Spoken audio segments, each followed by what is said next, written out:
홍지은의 사연 라디오 지금 시작합니다. 얼마 전까지 가슴이 답답하고 힘들어서 여기에 글을 남기게 되었어요. 솔직히 집안 문제다 보니 어디 가서 함부로 얘기하기도 꺼려지고 해서 익명으로 사연을 남기게 되었어요. 남편은 지인의 소개로 만나게 되었어요. 외모도 외모지만 처음부터 대화가 잘 통해서 마음이 갔어요. 함께 시간을 보내면 보낼수록 마음도 잘 맞고 여러모로 제 이상형에 가까웠죠. 그렇게 1년을 만나면서 단 한 번의 다툼도 없었고 저는 이 남자랑 결혼해야겠다는 생각을 하기 시작했어요. 요새 주변에 결혼하는 사람들 보면 서로 조건을 엄청 따져가며 결혼한다던데 저는 성격상 그렇게 재고 따지는 걸 좋아하지 않았어요. 그저 남편 모습 그대로만 보고 결혼을 생각했어요. 가족사가 어떻든 경제적으로 여유가 있고 없고 이런 건 저에게 아무런 문제가 안 됐죠. 저는 그냥 우리만 잘 살면 된다고 믿었거든요. 하지만 지금은 우리가 부부싸움만 했다 하면 대부분의 원인이 시댁에서 시작해요. 연애 때에도 단 한 번의 다툼이 없었는데 지금은 걸핏하면 싸우게 됐어요. 근데 원인이 저희가 아닌 시댁 때문인 게 더 스트레스 받아요. 가슴 한켠에 돌덩어리라도 들어있는 것처럼 가슴이 참 답답하네요. 인생이 어쩌다가 이렇게 꼬이게 된 건지 모르겠어요. 대충만 알았지 시댁이 이렇게까지 어렵다는 사실은 결혼 후에야 알았어요. 노후 준비 같은 건 당연히 되어 있을 턱이 없었죠. 심지어 남편의 형제들은 다들 어떤 결혼을 했는지 전부 다 이혼을 했어요. 그래서 그런 건지 시댁만 가면 우중충해요. 시부모님과 시누이, 그리고 큰 시누이의 자녀는 시댁에서 같이 지내고 있고 작은 시누이와 시동생은 각각 따로 지방에 살고 있어요. 결혼식 당일까지도 정신이 없어서 몰랐는데 3개월 뒤에 앨범 받고 나서야 뭔가 이상하다는 걸 알았어요. 다들 배우자 없이 자녀만 데리고 오셨더라고요. 그제서야 남편에게 이유를 들었어요. 그때까지만 해도 그런가 보다 했어요. 그게 저희 결혼 생활에 크게 영향을 주는 부분도 아니었으니까요. 신혼집은 저희 부모님께서 저 시집 갈 때 주신다며 계속 전세 놓던 집이 있어서 따로 걱정은 없었어요. 남편이 모은 돈이 간신히 리모델링이랑 혼수 맞출 정도는 되었고 저희는 그렇게 신혼생활을 시작했습니다. 하지만 저희의 신혼생활은 그렇게 오래가지는 못했어요. 2달이 채 안 되었던 것 같은데 시댁 식구들이 신혼집에 놀러오기 시작하면서였죠. 일부러 저녁 시간에 놀러와서 민기적거리다가 예의상 자고 가라는 말에 기다렸다는 듯이 잘 준비하는데 정말 난감했습니다. 시간이 지날수록 스트레스는 점점 더 심해졌어요. 퇴근하고 오면 쉬고 싶은데 평일 주말 가리지 않고 놀러 오셨고 주말에 집에 있으니 내 집이어도 남의 집에 있는 것 같고 쉬는 날인데도 쉬는 기분이 안 들더라고요. 그렇게 남편과의 첫 다툼을 하게 되었어요. 남편은 제가 불편해한다는 걸 서운해 하더라고요. 하지만 누구라도 평일 주말 할 거 없이 제대로 쉬지도 못한다면 스트레스 받는 건 당연하잖아요. 알고 보니 시부모님이 주말만 되면 윗집인지 옆집인지가 사람들을 자꾸 불러서 시끄러워 지낼 수가 없다고 하셔서 남편이 주말은 저희 집에서 지내라고 했다는 거예요. 그 덕분에 허리 아파서 350만 원 주고 산 침대에 저 대신 시부모님이 누워 계시고 저는 월요일이면 아픈 허리를 부여잡고 출근해야 했습니다. 저는 쉬고 싶은데 시누이들은 자꾸 치맥하자며 놀러오고 얄미운 건 저희 집이니까 제가 사요. 계산하려는 척도 안 해요. 전 빨리 먹고 자고 싶은데 시누이들은 엄청 떠들어요 진짜. 민원 들어온 게 한두 번이 아니에요. 결국 저는 시부모님 전세보증금에 제 돈을 더 보태드려서 조용한 집 구해서 이사시켜드렸습니다. 그때만 해도 이제 모든 게 다 해결되었구나 싶었는데 아니었어요. 제가 더 큰 화를 불러일으킨 거였어요. 그때 이후로 시댁 식구들은 돈 문제만 생겼다 하면 저에게 연락을 하는 거예요. 한두 푼도 아니고 몇백 몇천씩 빌려달라고 하면서 무슨 이유로 빌리는지 언제까지 갚겠다는 얘기는 일체 하지도 않고요. 당연히 그만한 돈을 현찰로 가지고 있진 않아서 빌려주진 못했어요.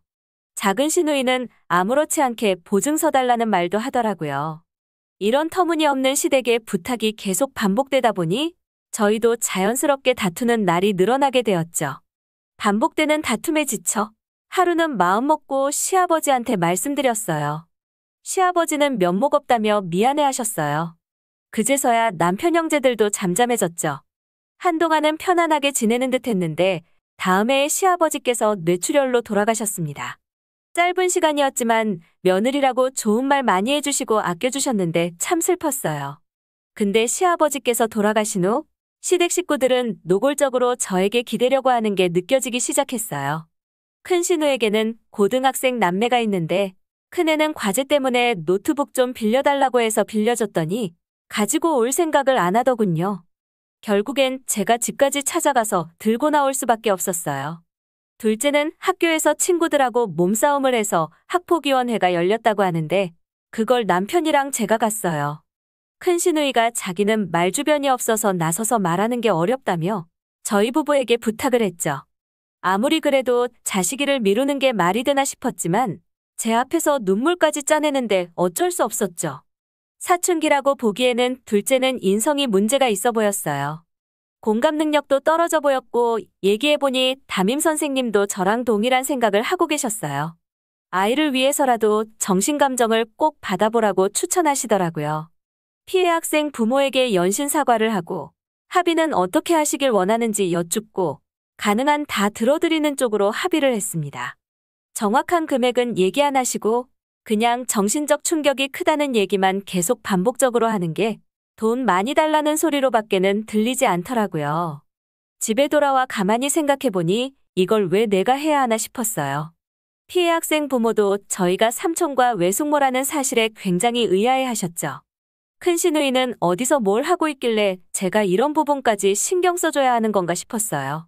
결국 합의금도 제가 다 처리해줬어요. 큰 시누의 둘째 조카는 시어머니가 억지로 시키고 나서야 저한테 죄송하다며 다시는 안 그러겠다고 형식적인 반성을 하더라고요. 그나저나 저는 그저 더 이상 시댁에 이런 고달픈 가정사에 엮이고 싶지 않았어요.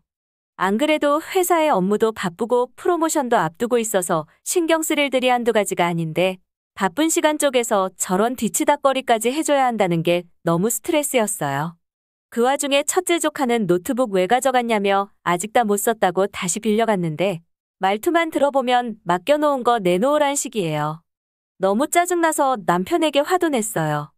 노트북 얼마짜린 줄을 알면서 중간에서 잘 끊어줬어야 할 거 아니냐고요. 회사 잔업 때문에 집에서 편하게 하려고 큰맘 먹고 산 신형 맥북인데 애플 관심 있으신 분들은 얼만지 대충 아실 거예요. 하루 이틀 쓰고 잘 썼다고 고맙다고 인사해도 부족할 판에 가져갔다 하면 감감무소식이고 이래놓고 나중에 잃어버렸다고 하면 내가 걔네한테 청구한다고 받아낼 수 있는 것도 아니지 않냐고요. 남편은 자기 조카들 나쁜 애들 아니라며 억울해하고 속상해 사는데 저도 막상 불같이 화를 내놓고 나중에 생각해보니 내가 너무 말을 심하게 했나 싶기도 하더라고요. 그리고 그 사이에 끼어있는 남편이 안쓰러워 보이기도 했고요. 다 지난 얘기들이니 결정적으로 이혼하게 된 얘기를 시작해볼게요. 제가 타던 차가 7년 된 BMW 5 시리즈예요. 주기적으로 정비받긴 하지만 그래도 항상 조심조심 타고 있어요. 그런데 작은 시누이가 차를 빌려달라는 거예요. 시어머니 모시고 시아버지 산소도 다녀오고 본인도 개인 일정으로 차 쓸 일이 좀 있다면서요. 시어머니께서 허리가 안 좋아서 대중교통 이용은 어렵다는 거 알고는 있었어요. 근데 시어머니 이야기는 핑계인 것 같았어요. 왜냐면 시어머니는 산소에 안 가신다고 했던 게 기억이 났거든요. 거절해야 되는 상황도 짜증났고 괜히 제가 느껴야 할 불편한 감정 때문에 더 짜증이 났어요. 그래도 정중히 말씀드렸어요. 차는 제가 매일 쓰고 있어서 빌려드리기 곤란하니 단기 렌트를 하시는 게 저렴한 비용으로 편하게 쓰실 수 있을 것 같다고요. 그랬는데 작은 시누이가 들으라는 식으로 혼잣말을 하더라고요. 제가 똥차 하나 가지고 유세 떤다면서요. 거기서 저도 참지 못하고 작은 시누이한테 언성을 높이게 되었어요. 근데 문제는 남편이 정말 남의 편을 들더라고요. 누가 봐도 시누이 잘못인데 제 편이 아닌 시누이 편을 들었어요. 차를 달라는 것도 아니고 그냥 빌려달라는 건데 제가 너무 야박하게 굴었다고 하는 거예요. 시어머니 모시고 간다는데 차 좀 빌려줄 수 있는 거 아니냐면서 저보고 치사하다네요. 남편 말에 더 상처받아서 그때 이후로는 말도 안 섞고 있어요. 살결도 스치기 싫어서 각방 쓰고 있어요. 저는 이혼까지도 결심하고 있고요. 그동안 제가 남편을 위해서, 시댁을 위해서 했던 노고들이 남편의 한마디에 다 바보짓이 되어버린 기분이에요. 시아버지 쓰러지셨을 때도 병원도 제가 알아보고 병실도 2인실로 바꿔드리고 며느리라고 정말 노력 많이 했는데 그동안의 노고가 한순간에 다 부정당해버린 기분이에요. 하지만 호의가 계속될수록 당연하게 여기는 시댁 식구들에게 이제는 너무 질려버렸어요. 그 무엇보다도 제가 아닌 시누이 편을 드는 남편 때문에 정말 화가 나면서도 너무 서운하고요. 정말 확신하건대 제가 시댁에 도움을 줬으면 줬지 단 하나도 받은 건 없다고 확신합니다. 결혼 후 줄곧 아이 갖자고 하는데 제가 아이도 아지지만 돈부터 좀 더 모으고 아이 갖자고 했거든요. 무턱대고 아이 가졌으면 이혼도 못하고 억지로 발목 잡혔을 거예요. 남편은 제가 시댁에서 아무것도 지원 안 해줘서 야박하게 구는 거 아니냐며 저를 옹졸한 인간으로 몰아가더군요. 왜 제가 참다 폭발한 건 이해해주지도 않고 이해하려고 노력도 안 하면서 저만 나쁜 사람으로 몰아가는데 앞으로를 생각하면 미래가 정말 깜깜하네요. 저는 어떻게 해야 할까요? 후기입니다. 안녕하세요. 오랜만에 이곳에 들어오게 되었네요. 결론부터 말씀드리면 저희는 이혼했습니다. 이혼을 생각하긴 했지만 정말 이렇게 될 줄은 몰랐어요. 생각보다 남편이 그동안 저희 배려를 너무 당연하게 여기고 있더군요. 저는 지칠 대로 지쳐서 힘들다고 말하고 있는데 남편은 그런 저에게 자기 형제들 좀 도와주면 안 되겠냐며 찡얼대고 있었어요. 어이도 없고 더 이상 말도 안 통하겠다 싶어 그냥 없는 사람이다 생각하고 지냈어요. 그 와중에 말을 걸고 싶었던 건지 치사하다는 걸 말하고 싶었던 건지 조카한테서 제 노트북을 받아왔더라고요. 기대도 못했는데 받아서 다행이라고 생각은 했지만 얼마나 막 굴렸는지 기스가 어마어마하더라고요. 저도 아껴 쓰느라 집 밖으로는 들고 나간 적도 없었거든요. 그렇게 시댁 식구들과 제 사이에는 점점 더 금이 갔어요. 하지만 시어머니는 저보고 이번 기회에 사이도 돈독해질 겸 합가를 하는 게 어떻겠냐고 하시는 거예요. 제가 화해하고 싶은데 타이밍을 못 잡고 있다고 생각한 걸까요? 아니면 어차피 쫑나게 생긴 거 질러나보자는 심보였을까요? 최후의 최후까지 정떨어지는 모습만 보여주시더라고요. 그 길로 남편에 대한 마음은 아예 접어버렸고 이혼을 강행하게 되었어요. 둘만 잘 살면 된다고 시작한 결혼이었지만 역시 결혼은 가족과 가족의 만남이라는 게 맞는 것 같아요. 진흙탕에서 발을 빼고 싶다는 생각이 절실히 들기 시작하니 이혼도 별거 아니더라고요. 귀책 사유 따지며 위자료 얘기하니 저보고 독한 년이라고 악다구니를 쓰는데 결국엔 이혼해 줄 테니 위자료 얘기는 없던 걸로 하자더군요. 소송 등 머리 아픈 일에 휘말리고 싶지 않다면서요. 그렇게 저희는 이혼을 하게 되었고 남편은 원룸 하나 얻어서 이사 나갔어요. 이혼하는 과정에서도 시어머니며 다른 형제들도 저를 안 좋은 시선으로 바라보시는데 사람들이 이렇게 염치가 없을 수 있나 싶어요. 지금 생각해보면 정상적인 사람이 없어서 정상이었던 저만 미치고 팔짝들 노릇이었던 게 아닐까 싶어요. 허탈하고 헛헛한 이 마음도 언젠가는 치유될 수 있겠죠? 제 이야기 들어주시고 같이 욕해주셔서 정말 감사드립니다. 얼굴 한번 본 적 없는 분들에게 이렇게까지 위로받을 줄 몰랐어요. 다들 행복하세요? 홍지은의 사연 라디오. 오늘 이야기 여기까지입니다.